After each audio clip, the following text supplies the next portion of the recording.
ನಮಸ್ಕಾರ. ಅತಿಥಿ ಉಪನ್ಯಾಸಕರ ಅಭ್ಯರ್ಥಿಗಳಿಗೆ ನಮ್ಮ ಚಾನಲ್ಗೆ ಸ್ವಾಗತ. ಈ ವಿಡಿಯೋದಲ್ಲಿ ಅತಿಥಿ ಉಪನ್ಯಾಸಕರ ಒಂದು ಆಯ್ಕೆಗಾಗಿ ಆನ್ಲೈನ್ ಅರ್ಜಿಯನ್ನು ಕರೆಯಲಾಗಿತ್ತು. ಅದು 7ನೇ ತಾರೀಕಿಗೆ ಅಂದರೆ ಇವತ್ತು ಕೊನೆಯ ದಿನಾಂಕ ಇತ್ತು. ಸರ್ವರ್ ಪ್ರಾಬ್ಲಮ್ಗಳಿಂದ ಅಭ್ಯರ್ಥಿಗಳಿಗೆ ಅಪ್ಲಿಕೇಶನ್ ಹಾಕಲು ತೊಂದರೆಯಾಗಿರುವುದರಿಂದ ಅಭ್ಯರ್ಥಿಗಳಿಗೆ ಒಂದು ಗುಡ್ ನ್ಯೂಸ್ ಏನಂತಂದರೆ ಆಫಿಷಿಯಲಿ ಈ ಒಂದು ಅತಿಥಿ ಉಪನ್ಯಾಸಕರ ಆಯ್ಕೆಯ ಒಂದು ಅರ್ಜಿಯನ್ನು ವಿಸ್ತರಿಸಲಾಗಿದೆ.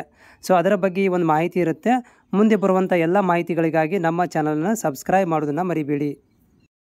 ಅಭ್ಯರ್ಥಿಗಳೇ, ನಿನ್ನೆ ಈವ್ನಿಂಗಲ್ಲಿ ಬಂದಿರುವಂಥ ಒಂದು ಕಾಲೇಜು ಶಿಕ್ಷಣ ಆಯುಕ್ತರ ಕಚೇರಿಯಿಂದ ಈ ಒಂದು ಆದೇಶವನ್ನು ಪ್ರಕಟಿಸಲಾಗಿದೆ. ಇಲ್ಲಿ ವಿಷಯ ಏನು ಹೇಳ್ತಾ ಇದ್ದಾರೆ ಅಂತಂದರೆ 2024-25ನೇ ಸಾಲಿನ ಅತಿಥಿ ಉಪನ್ಯಾಸಕರ ಆಯ್ಕೆ ಮಾಡಿಕೊಳ್ಳುವ ಬಗ್ಗೆ.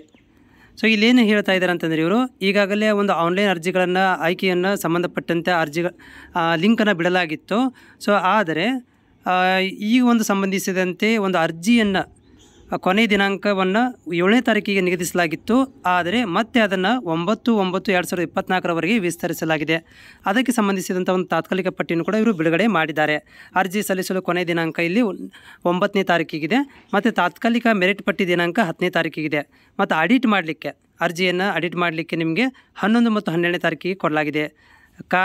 ಕಾರ್ಯಭಾರ ಪ್ರಕಟಿಸುವ ದಿನಾಂಕವನ್ನು 21 ಮಾಡಲಾಗಿದೆ. ಮೆರಿಟ್ ಪಟ್ಟಿಯನ್ನು ಕಾಲೇಜುಗಳಿಗೆ ಕೌನ್ಸಿಲಿಂಗ್ ನಡೆಸುವ ದಿನಾಂಕ 23ಕ್ಕೆ ಆಗಿದೆ. ಆಮೇಲೆ 27ನೇ ತಾರೀಕು 23ರಿಂದ 27 ಕೌನ್ಸಿಲಿಂಗ್ ಕಾಲೇಜು ಆಯ್ಕೊಂಡ ಅಭ್ಯರ್ಥಿಗಳು ಪಟ್ಟಿ ಪ್ರಕಟಿಸುವ ದಿನಾಂಕ 30ನೇ ತಾರೀಕು. ಇದು ನಿನ್ನೆ ಈ ಸಂಜೆಗೆ ಒಂದು ಅಪ್ಡೇಟ್ ಮಾಡಿರುವಂಥದ್ದು. ಯಾರೆಲ್ಲ ಅಭ್ಯರ್ಥಿಗಳು ಇನ್ನೂವರೆಗೆ ಅಪ್ಲಿಕೇಶನನ್ನು ಹಾಕಿಲ್ಲ ಅಂಥವ್ರುಗಳಿಗೆ ಅಪ್ಲಿಕೇಶನನ್ನು ಸಲ್ಲಿಸಬಹುದಾಗಿದೆ.